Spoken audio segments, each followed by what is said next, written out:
It was my husband's birthday party, and yet he was capable of locking me outside in the middle of a thunderstorm, all because I dared to throw out his mistress who had the audacity to show up at my own home to celebrate with us. As I shivered in the rain, through the window, I saw them laughing, eating, and opening gifts as if nothing had happened. An hour later, a luxury black car pulled up in front of the house. I froze.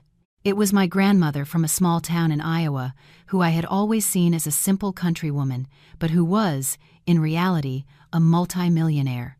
Seeing me soaked to the bone, she looked at me, then at the house, and uttered only one sentence: "Reduce it to rubble." What happened next turned my husband's birthday party into the beginning of his total ruin.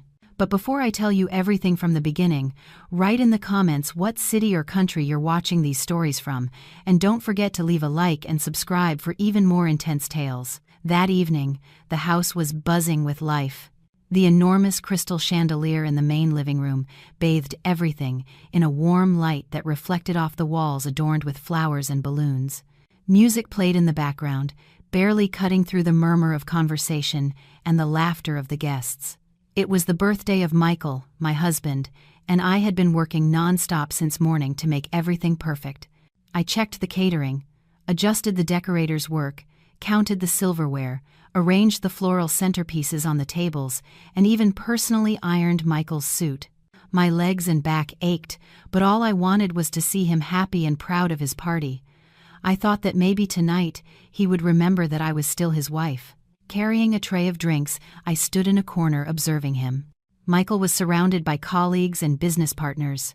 He laughed loudly, gesturing as if he were the master of the world. He looked elegant in his expensive suit. A brand-name watch gleamed on his wrist. He held a glass of wine in his hand. However, something pierced my heart. At no point did he introduce me as his wife. I moved among the guests with the tray held high, like one of the waitresses. When I approached to offer him a glass of water, he barely nodded in thanks, without looking me in the eye. The man to whom I had given everything didn't even seem to recognize me as the lady of the house. To most of those present, I was part of the staff. I tried to tell myself I was exaggerating, that he was just busy attending to his important contacts. I smiled as best I could at the wives of his partners, who measured me from head to toe with a certain disdain, seeing my simple shoes, modest dress, and neatly styled appearance. While they showcased designer outfits, sky-high heels, and flashy jewelry, I wore the best I had, something discreet, because Michael never gave me much money for personal expenses. He said it was to teach me to be frugal. Pride burned within me, but I swallowed it all. I kept telling myself that this was Michael's night, and I shouldn't spoil it. Suddenly, the guests' gazes began to turn towards the entrance. The conversations gradually died down, replaced by whispers of admiration. I turned my head and saw a woman entering, who looked as if she had just stepped off a red carpet. It was Jessica. She wore a fitted, sparkling evening gown that highlighted every curve of her body. Perfect makeup, hair styled in soft waves falling over her shoulders, she walked with a confidence that filled the room, as if she knew all eyes belonged to her. But what really hurt me was the look on Michael's face at that moment. As soon as he saw her, his face lit up far more than it had when he saw me that same morning. Michael cut off his conversation with his partners mid-sentence and walked quickly towards her, smiling from ear to ear. "Jessica, what a surprise!" he said with almost boyish enthusiasm. She clung to his arm, pressing her body against his, without the slightest hesitation in front of everyone. No one seemed to be bothered that she was embracing another man's husband, much less the host. I stood frozen, the tray trembling in my hands. I felt the blood freeze in my veins. As if that weren't enough, Mrs. Eleanor, my mother-in-law, appeared. Towards me, she was always harsh, critical, never having a kind word for me, but at the sight of Jessica, she transformed. She embraced her as if she were a daughter she hadn't seen in years. She showered her with kisses and smiles. "But look who's here," Mrs. Eleanor exclaimed, almost singing. "You look beautiful, darling. Come, I'll introduce you to everyone." She took Jessica by the arm and led her to the center of the living room, introducing her to the important guests. She spoke wonderfully of her career, her style, her supposedly good family. Before my eyes, she treated her like the perfect daughter-in-law she had always wanted. I listened to those words, feeling my world slowly fall apart. I was Michael's legal wife, the one who cared for Mrs. Eleanor when she was sick, who cooked, cleaned, washed, and ironed, who was by his side when Michael was still counting every penny to pay the rent on a tiny room. And yet, that night, in my own home, I was invisible, while my husband's mistress was treated like a queen. My heart began to beat so hard I could hear it in my ears. I gripped the tray so tightly my knuckles turned white. I bit my lip almost to the point of bleeding. I tried to breathe deeply, to tell myself that there was some explanation for all of this, that maybe Michael had simply invited Jessica as a colleague from work. But the way he looked at her, the way she leaned on his arm, the giggles they shared left no room for doubt. I realized that if I stayed where I was for another minute, I would break down in front of everyone. Then, without much of a plan, I set the tray down on a nearby table with a dry clatter that made the glasses ring, and I walked towards them on slightly trembling legs. I stood before Michael and Jessica. He was leaning towards her, listening to something she was whispering in his ear, laughing as if she were the center of the universe. I looked him in the eyes, holding back tears with all my might. "Michael," I said in a slightly trembling but firm voice, "what is the meaning of all this? Why is this woman here, acting as if she's the lady of the house?" Several guests turned in our direction.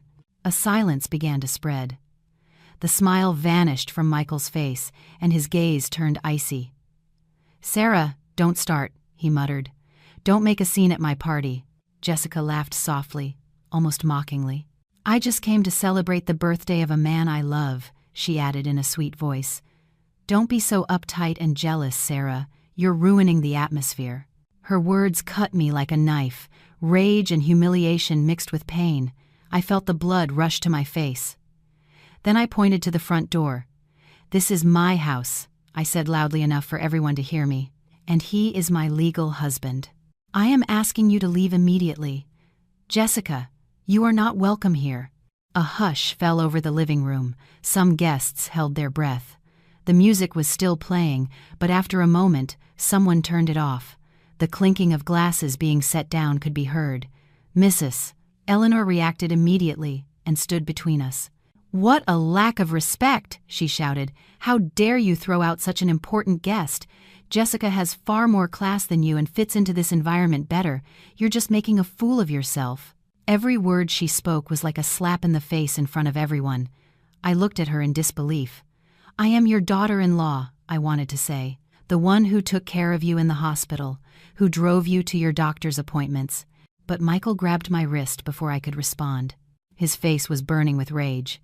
"Enough of this, Sarah," he hissed through his teeth, squeezing so hard it hurt.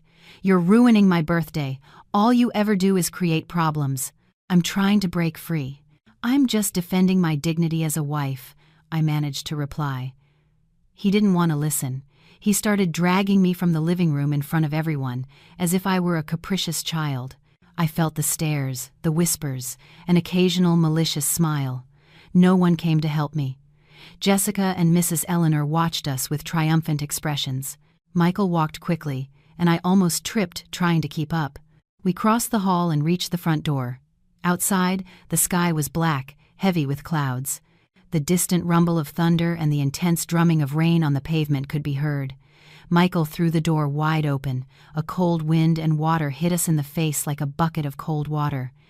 "If you can't accept Jessica," he shouted over the roar of the storm, "then you have no place in this house. I want her to be here. If she leaves, I'll leave too." "Michael, please," I managed to say, but he cut me off. "Consider this your choice." Without another word, he brutally pushed me outside. I lost my balance and almost fell to my knees on the flooded porch. Before I could collect myself, he slammed the door shut. A moment later, I heard the metallic sound of the key turning in the lock. That combination of sounds, the thud of the wood and the click of the lock, sounded to me like the final closing of a chapter in my life. I stood motionless for a moment, my back to the door, feeling the rain seep through every seam of my clothing. My dress clung to my body, my clothes were soaked, and water began to run down my neck. I was so cold my teeth were chattering. I turned and started pounding on the door with my fists. "Michael! Michael! Open up!" I shouted with all my might. I called out again and again, but no one answered. From the other side, the faint sound of music reached me again, as if the party had resumed. The rain intensified. Water poured down my face, mixing with tears, blinding me. My fingers ached from pounding. Finally, I dropped them limply to my sides. I took a few shaky steps and walked around the house until I reached the large living room window. The glass was covered with raindrops, but I could see enough. Inside, the party continued. Michael, with his hair perfectly coiffed and in a dry shirt, stood next to Jessica in front of a huge multi-tiered cake. He was smiling broadly. As they both held the knife together to cut the first slice, Mrs. Eleanor clapped beside them, proud, as if she were witnessing a wedding. The guests, comfortably seated and well-fed, celebrated, laughed, made toasts, and ate the food I had ordered that very day. I rested my cold hand on the cold glass. For a moment, I wanted to hit it with all my strength, to shatter it, to storm into the living room and scream, "I am the legal wife. This house is also mine. I am dying of cold outside while you are making toasts." But my strength was failing me. My lips were blue, my legs numb. As I watched Michael feed Jessica the first bite of cake and how she flirtatiously wiped a smudge of frosting from the corner of his mouth with her finger, my mind filled with memories. I saw him as he once was. In the days when we lived in a rented room and the rain leaked through the roof, I remembered his promises. "When I succeed, you will live like a queen, Sarah, trust me." I remembered the day I sold the little jewelry my mother had left me to give him the capital for his first investment. I remembered all those times I ate dry bread with salt while he took a businessman's lunch to meetings. I did all of this convinced that we were acting as a couple, that we were fighting together. And now he was sharing a cake with another woman in a house bought in large part thanks to the decisions I had made out of love. I don't know how long I stood by the window. The rain chilled me to the bone. Every second became heavier as if the clock had stopped. The cold was no longer just a discomfort, it was a deep pain in my bones. Finally, my legs gave out. I collapsed onto the flooded patio. The water rose to the hem of my dress, surrounding me, freezing me. Shivering uncontrollably, I wrapped my arms around myself. My breath became ragged as if the air itself had decided to abandon me. I closed my eyes and, sighing, I prayed in silence. "God, if this night is my last, do not let all this pain go without justice. Let them see what they have done." I felt sleep pulling me into a dark abyss. Suddenly, an intense light pierced through my eyelids. It was not a flash of lightning. It was a steady, strong light that was approaching. With difficulty, I opened my eyes. A huge black car was cutting through the rain and stopping in front of the gate. The gleam of the emblem on the hood told me it was a luxury vehicle, the kind only true millionaires own. The engine died, and at almost the same moment, the front door opened. A chauffeur in a dark suit and cap got out quickly, opened a huge black umbrella, and walked around the car to the back door. The rain bounced off the umbrella as he opened it with a practiced move. Then, he respectfully opened the back seat door. First, I saw a foot in an elegant, low-heeled shoe of good quality, which stood firmly on the wet ground. Then, an elderly woman appeared, upright despite her age, wrapped in a thick coat. In one hand, she held a cane with a golden knob that shone in the porch light. Her eyes scanned the garden, the entrance, the house, until they rested on me, lying on the wet ground. Her features hardened. She approached quickly, ignoring the puddles that splashed the bottom of her coat. When she reached me, I recognized her. "Grandma," I whispered, my voice barely audible. It was my grandmother, Rose, the same one who lived in a remote town in Iowa, who sometimes came with bags of potatoes, vegetables, and fruits, saying everything was from her garden. I always thought she lived like many elderly people, off a small piece of land. She knelt beside me, unconcerned about the water. She took my face in her warm hands and frowned with concern and anger. "Sarah, my child," she said, "what have they done to you?" She took off her coat and wrapped it around me, holding me tight, while the chauffeur and two other tall men, evidently bodyguards, approached and stood a few steps behind us, waiting for orders. My grandmother looked up at the large, lit window. From our position, we could clearly see Michael, Jessica, and Mrs. Eleanor laughing by the cake, as if nothing bad was happening on the same property. An expression I had never seen on her face appeared on my grandmother's face. Her lips tightened into a thin line. Her gaze became sharp, almost cutting. She rose with the help of her cane, and, without taking her eyes off the house, she muttered, but in a tone so firm it sounded like a military command, "Reduce it to rubble." The bodyguards immediately nodded. They asked no questions. They moved towards the main door, walking with a determined stride. The chauffeur helped me to my feet with great care, as if he feared I might fall apart, and opened the umbrella over me and my grandmother as we followed them. The first two bodyguards reached the main door. They didn't waste time ringing the bell or knocking politely. One stepped forward, planted his foot against the door, and delivered a dry, brutal kick. The sound echoed throughout the hall. The lock gave way. The door flew open, hitting the wall. A cold, damp wind suddenly rushed into the living room, bringing with it the smell of rain and wet earth, but also something more. The harbinger of a storm that this time was about to fall on those who were inside.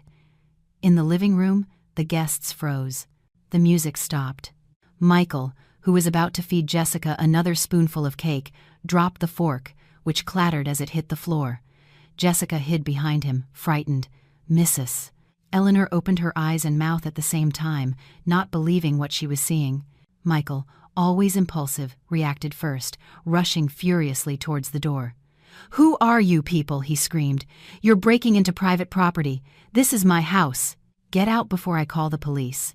He tried to push one of the bodyguards to throw him out, but when his hand hit the man's chest, it was like hitting a wall.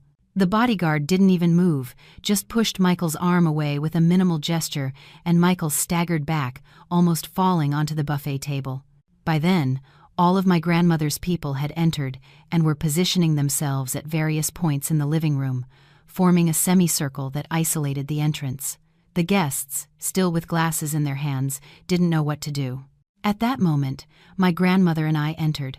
The sound of her cane hitting the marble accompanied her steps. Tap, tap, tap. I, wrapped in the coat with water dripping from my dress, walked by her side, supported by the chauffeur.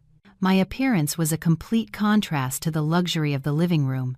Water dripped from my clothes onto the gleaming floor, leaving a trail of moisture. A murmur went through the remaining guests. Michael looked at us, first confused, then outraged.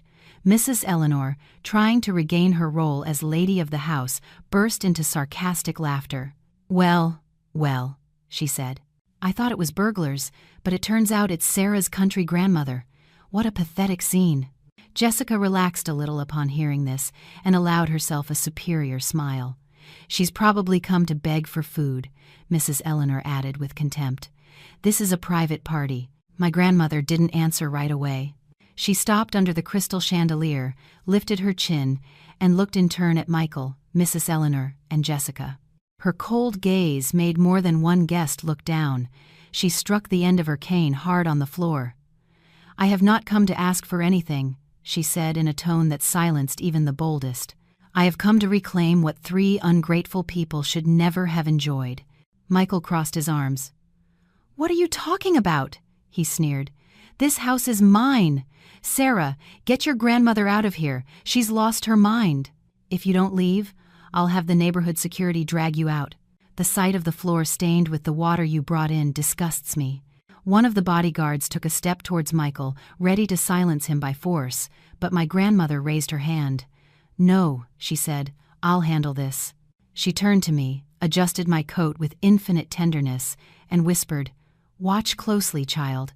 Tonight, you will see how life pays back everything they have done to you." Then, without taking her eyes off Michael, she made a barely perceptible gesture with her head towards her head of security. That was enough. The bodyguards dispersed in silence. One went to the cake table, that tower which just a moment ago had been the pride of the living room. He placed both hands on its base and, with a single push, knocked it to the floor. The gigantic cake smashed onto the marble with a thud, scattering layers of sponge cake and cream everywhere. The guests let out stifled cries. Before they could react, another bodyguard stood next to the long buffet table and pulled hard on the tablecloth. Plates, silver platters, bowls of salad, crystal glasses, everything came crashing down. The sound of shattering glass was deafening. The food I had so carefully ordered was spread across the floor like garbage. Some female guests screamed in fear, moving away to avoid being hit by shards of glass. A third bodyguard pulled at the structure of balloons and flowers, which fell onto several chairs. Another, in the back, kicked a huge painting that Michael had commissioned with a photo of himself and Jessica. The frame broke, the glass shattered into tiny pieces. The perfect image of the happy couple landed on the floor, trampled. The room, which just minutes before had been a scene of luxury, had turned into a battlefield. Michael tried to break through to stop the destruction, but two bodyguards stood in his way, motionless as columns. "Mrs." Eleanor shouted insults at my grandmother, calling her an old lunatic and a barbarian, while she watched her expensive furniture being dragged, ornaments smashed, and floral arrangements destroyed. My grandmother stood in the middle, observing everything with calculated coolness. She took her phone out of her coat pocket, typed something, and a few seconds later, the lights began to flicker. Finally, they went out completely. Only some emergency lights and the flickering glow of lightning coming through the windows remained. Panic finally gripped the guests. No one was thinking about protocol or appearances anymore. They started running towards the exit, tripping over each other, looking for any door that would lead them out of this nightmare. No one had the courage to approach Michael to support him. In less than 10 minutes, there was not a single guest left in the living room. It was just us, my grandmother, me, the bodyguards, a doctor who had come with her, Michael, Jessica, and Mrs. Eleanor. My grandmother walked to the main sofa, the one where Michael used to sit like the king of the place, and sat down with all the calm in the world. She rested her cane beside her, crossed her legs, and adopted a posture that clearly showed who was now in charge of this house.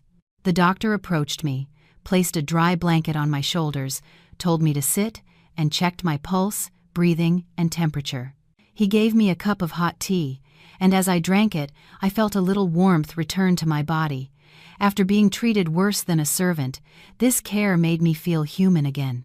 My grandmother, seeing that my condition was stable, gave a signal to her assistant.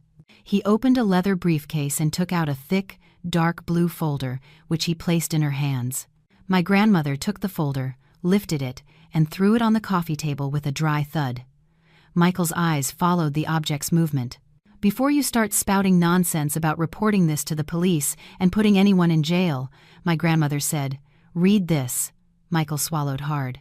His face was still red with anger, but a shadow of fear began to appear in his eyes.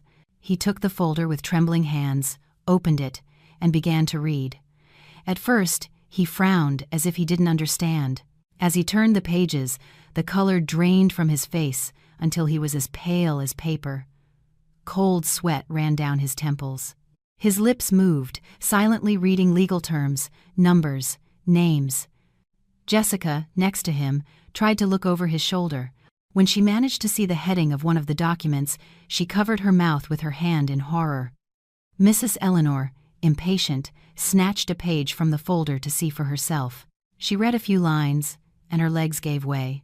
She collapsed strengthlessly to the floor.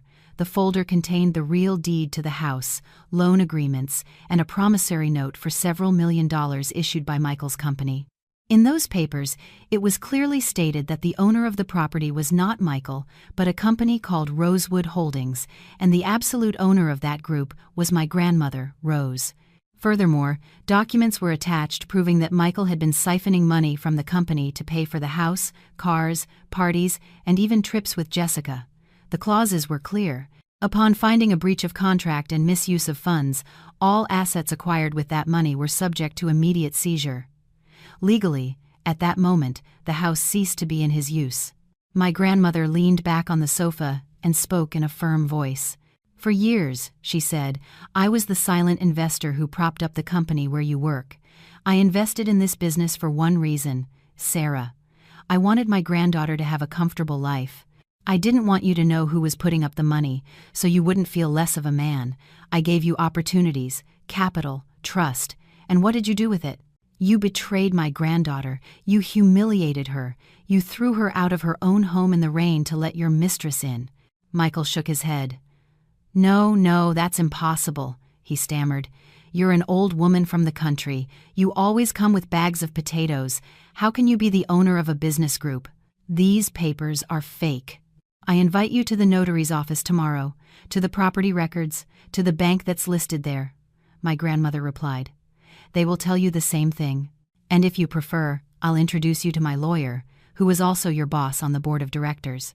Mrs. Eleanor, still on the floor, crawled towards the sofa. "Rose, please," she moaned. "This is all a misunderstanding.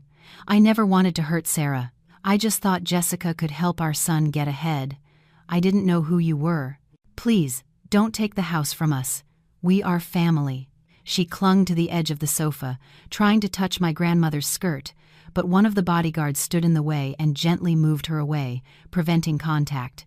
The scene was pathetic. The same woman who had humiliated me a few hours earlier was now crawling, ready to say anything to preserve her comfort. Jessica, meanwhile, began to slowly back away towards a side door, clutching her handbag to her body. My grandmother noticed her and slightly raised her chin. The head of security moved quickly, stood in front of Jessica, and held out his hand. "The purse," he ordered.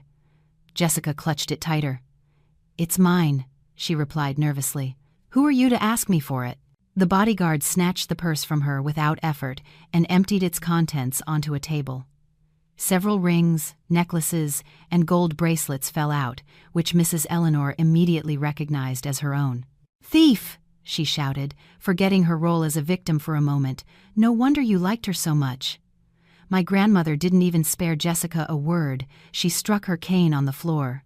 "I am not interested in your fake apologies or tears," she said, looking at the three of them.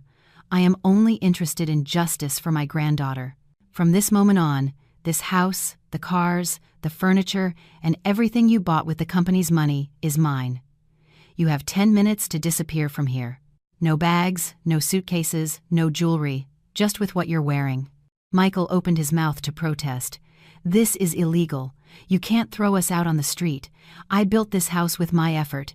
You built it with my money," my grandmother interrupted. "I decide who it belongs to. 10 minutes, Michael. Not one more. And if you're still here after that," she glanced at her watch, "you will leave the same way you threw my granddaughter out. By force. The clock is ticking." Michael rushed towards the stairs to go to the master bedroom and grab anything. An expensive watch, money, documents. 2 bodyguards stood in his way. "I need to go up," he pleaded. "I just need my wallet and my phone." "The lady's orders," one replied without moving, "are that no one enters any room. Everything is seized." Michael changed his target. He ran to the table where the keys to his sports car lay, but a bodyguard beat him to it, took them, and pocketed them. Meanwhile, Mrs. Eleanor crawled over to me. She tried to take my hand. "Sarah, darling, you're a good person," she cried. "Tell your grandmother not to do this to us. We are your family. How can you let your husband and mother-in-law sleep on the street?" She looked at me desperately, expecting to see the same submissive woman as always. I pulled my hand back. "Family doesn't throw a daughter out in the rain to defend a stranger," I replied in a calm voice. "Family doesn't mock her pain and call her a disgrace in front of everyone. Today, you are only tasting a fraction of what you did to me." She wanted to say something, but the words stuck in her throat. The 10 minutes were up. My grandmother raised her cane and struck the floor. The bodyguards moved into action. They formed a cordon around Michael, Mrs. Eleanor, and Jessica, and began to push them towards the exit. They resisted, cried, screamed, tried to grab onto furniture, walls, door frames. It was no use. They were brought to the threshold and pushed out onto the porch, which was still flooded with rain. The wind whipped their faces, their expensive clothes clinging to their bodies. The door closed behind them with force, and the deadbolt slid shut loudly. It was the exact same sound I had heard when Michael threw me out, only now the roles were reversed. I was inside, dry and safe. They were outside, soaked. My grandmother turned to the house staff, who had stayed out of the way for fear of Michael and Mrs. Eleanor. "I want you to clean all this up," she ordered, "and gather all the personal belongings of those 3. Clothes, photos, papers, souvenirs. Whatever can be donated, donate it. The rest, destroy. I don't want any trace of them in this house. I looked through the window. Outside, Michael was pounding on the door with his fists, shouting, but his voice was lost in the roar of the storm. Mrs. Eleanor was crying loudly, sobbing Michael's name as if he were a child whose toy had been taken away. Jessica was looking towards the street, calculating her next move. There was no trace of pity left in me, only a feeling of sad calm. Finally, life was teaching them what it was like to be on the other side. The rain fell on them without mercy. Within minutes, their elegant outfits were just as soaked as mine had been. Their hairstyles were ruined. Jessica's makeup ran, leaving dark streaks on her cheeks. The house, which had always been lit up like a storefront, had several of its exterior lights turned off on my grandmother's order. The street in front of the mansion was plunged into semi-darkness, illuminated only by distant streetlights. The guests' cars were already gone. No one had stayed to offer help. It turned out that friendships built on money and prestige disappear with the first clap of thunder. Michael wrapped his arms around himself, his jaw clenched, his pride wounded to the core. He was soaked, without car keys, without a home, and without an idea of what to do. Mrs. Eleanor began to complain in her shrill voice, interspersing sobs with coughs. "This is all your fault, Michael," she accused him. "How could you not realize who that old woman was? How did you let the company depend on her? Look where you've brought us. Out in the open. In the rain. Like homeless people." Michael, exhausted and overwhelmed, exploded. "Shut up, Mom," he shouted. "If you hadn't interfered in everything, if you hadn't supported bringing Jessica home, none of this would have happened." The argument grew louder. Jessica, standing at a distance, looked at them with a mixture of anger and contempt. Her dress clung to her body, her heels sank into the mud. She didn't shed a single tear, just clenched her teeth. "You know what?" she finally called out. "I'm not going to freeze out here with you. I wasn't born to be poor." At that moment, a taxi slowly drove down the street. Jessica ran to the gate, waving desperately. The taxi stopped. Michael tried to approach. "Jessica, wait. Let's go together. We can start over somewhere else." "With you?" She laughed bitterly. "For what? To live in some hovel and eat scraps? No, thank you. I've wasted enough time on you." She took a step towards the taxi. Michael, desperate, tried to grab the handle, but she pushed his hand away. "It's over, Michael. The only thing about you that interested me is left in there," she said, pointing to the house. "I'm not going to drag a loser around with me." She got into the taxi and slammed the door. The car drove off and disappeared into the rain. Michael watched it go with his mouth half open. Then he reached into his inner pocket, searching for the small wad of cash he kept for emergencies. It was empty. He suddenly realized that during the chaos at the party, when Jessica had clung to him in fear, she had taken the opportunity to steal the last of his money. The night seemed endless. Wet and shivering, Michael and Mrs. Eleanor wandered the streets, looking for some shelter. The bus stops were occupied, the porches fenced. Security guards shooed them away, seeing their deplorable appearance. Finally, they found a bench in a relatively quiet park. They sat there, huddled together, trembling, waiting for dawn. The bench was hard and cold. Every gust of wind pierced them to the bone.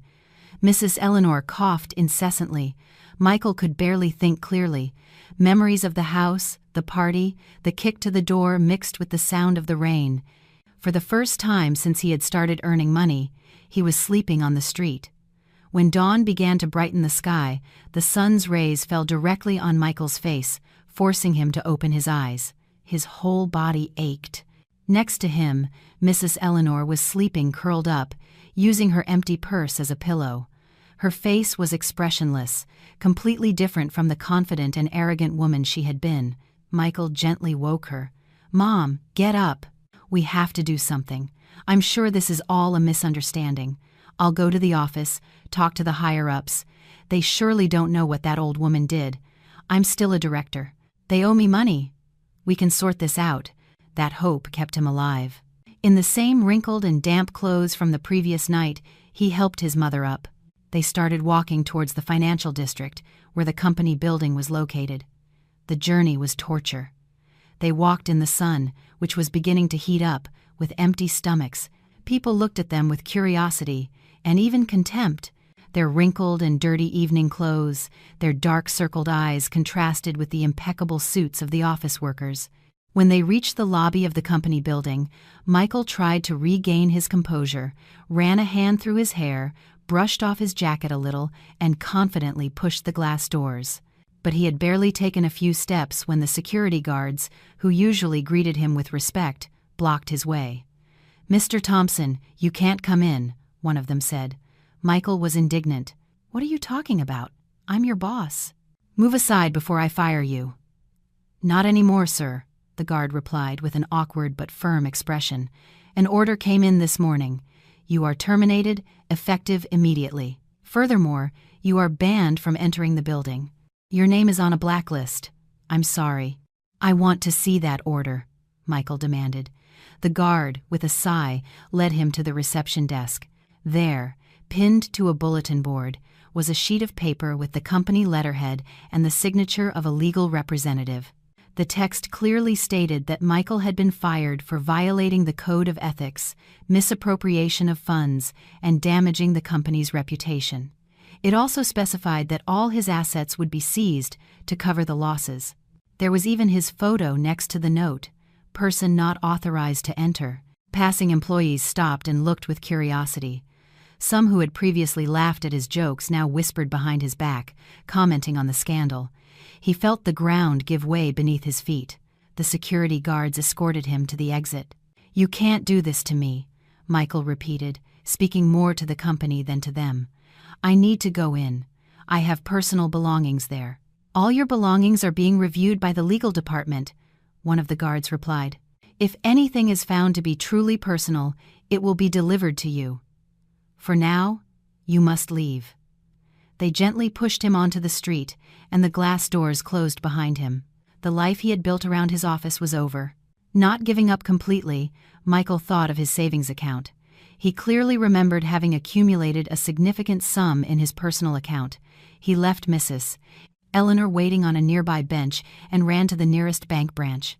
He entered, out of breath, asked to speak with an advisor, claiming he had lost his wallet and needed to withdraw money with his ID.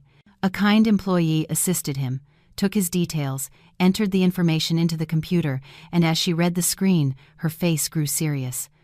"Mr. Thompson," she finally said, "I'm sorry to inform you that all of your accounts have been frozen by court order. There's a notice here of a lawsuit for misappropriation of funds, and the creditors have requested a complete freeze of your assets. Until the process is over, you cannot withdraw a single cent." "That's impossible," Michael stammered. "That money is mine." "I'm sorry," the employee repeated. "There's nothing I can do." He left the bank in a daze. His head was spinning. The last hope of having any money had vanished. He returned to the bench in the square where his mother was waiting. She looked at him with eyes full of expectation, her voice hoarse from the cold and crying. "Well, did you get the money? Let's go get something to eat." Michael shook his head, unable to utter a word. "Mrs."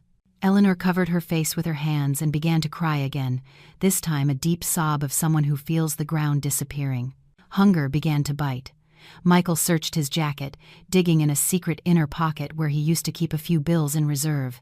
He found nothing. Then he remembered Jessica's touch at the party, how she had hugged him, how she had held him.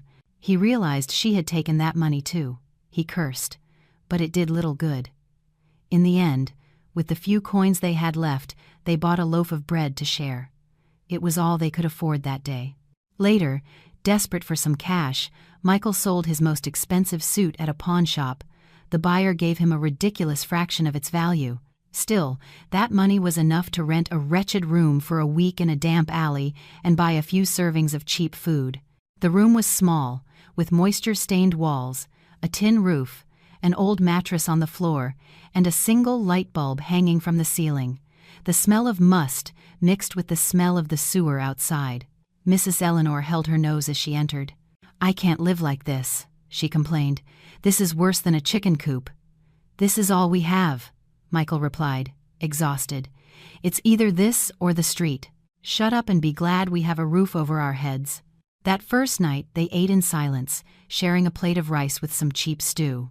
Outside, voices could be heard, neighbors arguing, someone's television with the volume turned up to the maximum, mosquitoes buzzing in the dark. Mrs. Eleanor coughed more and more. Access to doctors and medicine was now a luxury they couldn't afford. While they were falling, my life was turning in the opposite direction. My grandmother took me to her main residence, a spacious estate surrounded by green gardens, far from the hustle and bustle of downtown. There, for the first time in a long time, I woke up in a comfortable bed, in clean and soft sheets, without having to get up early to prepare breakfast, and 1,000 special coffees for anyone. The household staff treated me with respect. They called me Miss Sarah. They offered to help with my clothes, with food, with everything. But my grandmother didn't want me to remain in the position of a protected little girl. "Money without character will make you vulnerable," she said. "You will learn how to manage what is yours, and if someone tries to trample on you again, they will have no way to attack you." Thus began my true transformation. Every day, my grandmother would sit with me in her office. She explained to me how Rosewood Holdings worked, the development projects, the investments, the alliances. She taught me to read financial statements, understand contracts, identify risks. At first, I felt intimidated. I had spent years between the kitchen and the laundry room, but I soon realized that deep down, I had always had a knack for organizing, anticipating, managing. No one had just given me the chance. My grandmother insisted firmly, but always with tenderness. "I don't want the next Michael that appears in your life to tell you that you're worthless. I want him to know that if he loses you, he loses everything." My external appearance began to reflect my internal change. I abandoned the worn-out clothes I had worn for so many years and started dressing in elegant and sober outfits, in line with my faith and my new role. My style became part of a careful look, not a sad obligation. A touch of makeup brought color back to my face. When I looked in the mirror, I barely recognized the woman looking back at me. Instead of the scared and perpetually apologetic wife, I saw someone who finally knew her worth. The day I walked into the Rosewood Holdings building as the future chairwoman of the board, the employees spontaneously rose to their feet at my sight. I went to the head of the conference room and led my first meeting. There were nerves, yes, but also confidence. I didn't have to ask any man for permission to be there. The news quickly reached the media. They spoke of me as the hidden heiress, the new face of Rosewood Holdings. One afternoon, Michael, who had become a porter at a market, took refuge in a small cafe to escape the rain. He sat on a plastic chair, his back aching from the weight of the crates he had been carrying. Above his head, an old television was broadcasting the news. When he looked up, he saw my image on the screen. I was sitting in a television studio, answering questions about the company's new housing projects and social programs. My voice sounded confident. My eyes shone. Michael stared, frozen. It took him a moment to accept that it was me. I looked like a different person. He felt a lump in his throat. For the first time, regret cut him deeper than just the matter of money. He realized he had thrown away something infinitely precious. Immediately, his mind began to search for a way out. "Sarah was always good," he told himself. "She always forgave me. Maybe if I beg her for forgiveness on my knees, she'll take me back. She has a big heart. We could start over." The next day, he decided to play his last card. He spent the last of his money on transportation to the financial district and stood in front of the Rosewood Holdings skyscraper. He entered the lobby, which seemed to be made of marble and glass, with his heart pounding in his chest. He went to the reception desk. "I want to see Miss Sarah," he said, trying to sound confident. "I'm her husband." The receptionist sized him up. Worn clothes, several days' stubble, the smell of sweat, and the market. Feigning professional calm, she discreetly pressed a button to call security. Through the intercom, she said, "There's a disturbed man here who claims to be the CEO's husband. He looks unstable." Michael raised his voice. "Tell her to come down. Tell her Michael is here. She knows me. I am her husband." Some passing employees turned to see what was happening. Muffled giggles could be heard. 3 security guards, different from those at his old company but just as firm, approached. "You have to leave, sir," one said. "I'm not moving from here until I see her," Michael insisted. "Tell her I'm here." The guards didn't argue. They each grabbed him by an arm and led him towards the exit while he tried to break free, shouting my name. They put him out on the sidewalk and let him go in front of the building. At that moment, a luxury car stopped in front of the main entrance. The chauffeur opened the back door. I got out of the car with a briefcase in my hand, followed by my assistant. Michael, seeing me, felt as if he had been struck by lightning. "Sarah!" he shouted. "Sarah, it's me!" He tried to run towards me, but the security guards blocked him before he could get close. I heard my name in the distance and instinctively turned my head. Our eyes met for a moment. In his eyes, I saw desperation, fear, nostalgia. In mine, there was no longer love or hate, only a vast distance. I barely nodded, as if acknowledging the existence of an old acquaintance, and then I turned towards the glass doors. I entered the building, and the automatic system closed the entrance behind me, definitively separating our paths. Michael was left on the sidewalk with his hands down, while people passed by him without paying him any attention. Time moved on. In the little room in the alley, the air grew heavier. The humidity worsened. Fungus took over the walls. Mrs. Eleanor weakened day by day. Her cough became more violent and frequent. The prescribed medications cost more than they could pay. Michael, sitting by the half-open door, counted the few coins he had left. He knew they wouldn't be enough for this month's rent. The landlord had already started pressuring them.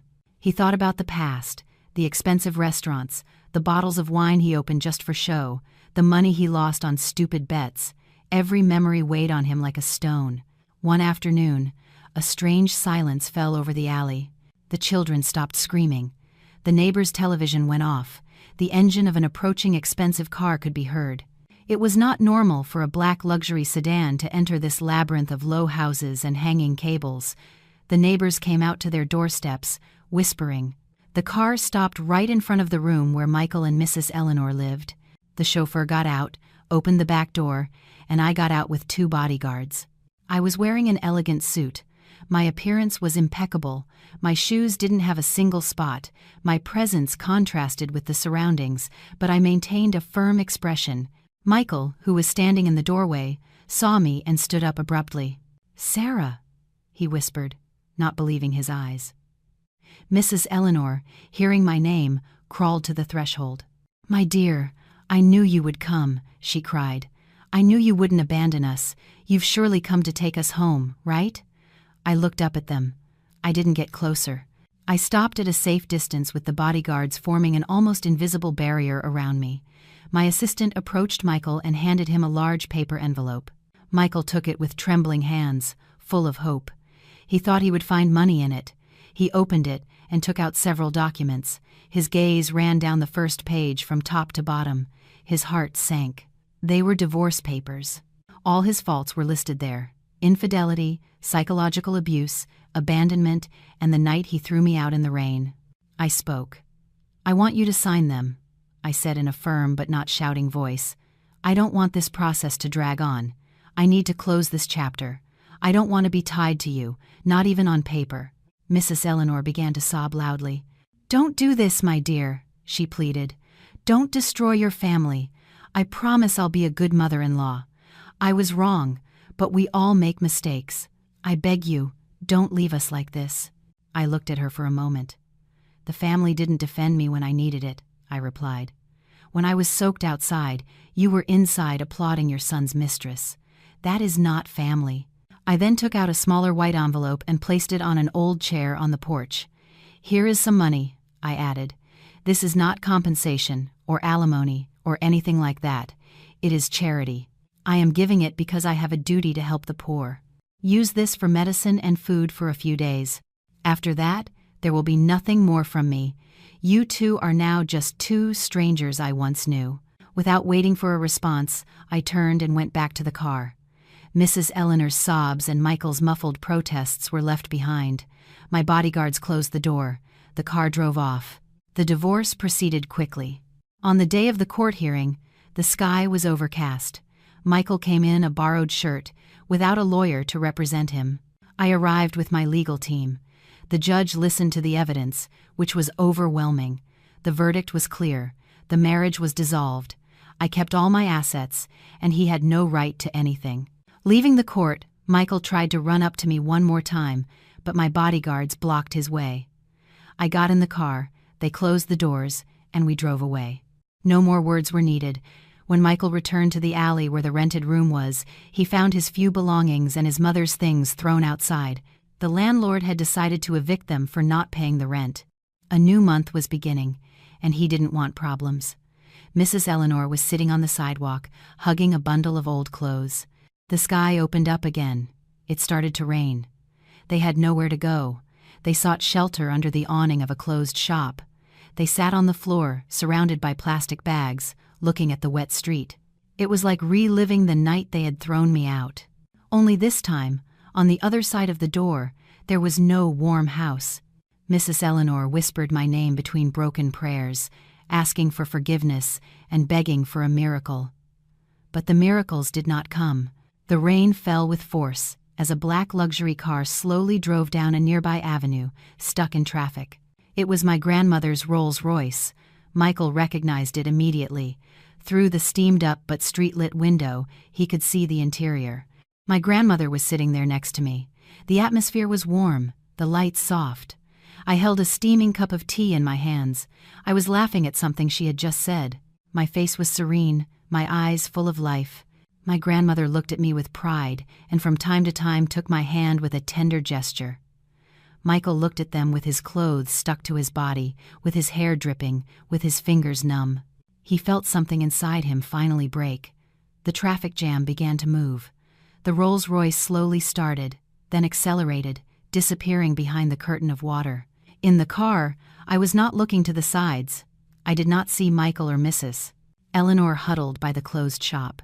For me, that story was already closed. I was looking ahead, at the road that life now offered me. In the company of my grandmother's love and supported by my own effort. Outside, on the wet sidewalk, Michael fell to his knees, covered his face with both hands, and burst into tears. Not just from the cold, not just from hunger, but from the certainty that nothing he had lost could be recovered. Mrs. Eleanor, next to him, was too exhausted to cry anymore. She just stared into the void with empty eyes. That one sentence my grandmother had uttered in front of the mansion, "Reduce it to rubble," had come true in a way that no one in that house could have imagined. It wasn't just the party, the cake, or the expensive furniture that was destroyed. An entire life built on betrayal and abuse was demolished. The house, the money, the prestige, the mistress, the false friendships, everything was gone. And amidst those ruins, something new was born. A woman who learned never again to let anyone throw her out into the rain. Meanwhile, for Michael, the worst punishment was not poverty, but having to live with the knowledge that the woman he had humiliated was living better without him than with him, and that this punishment, unlike the storm, would have no end. And so, this story comes to an end. A story of pain and betrayal, but above all, of rebirth and the extraordinary strength that can blossom from the ruins of a former life. Now, I would like to know your opinion. How do you feel after hearing Sarah's story? Do you think justice was served? Please share your thoughts in the comments below. Every voice is incredibly valuable to me. In closing, from the bottom of my heart, I wish that you never encounter anyone on your path who tries to extinguish your inner light. May you be surrounded only by people who appreciate your worth, and may your homes always be filled with warmth, love, and mutual respect. All the best.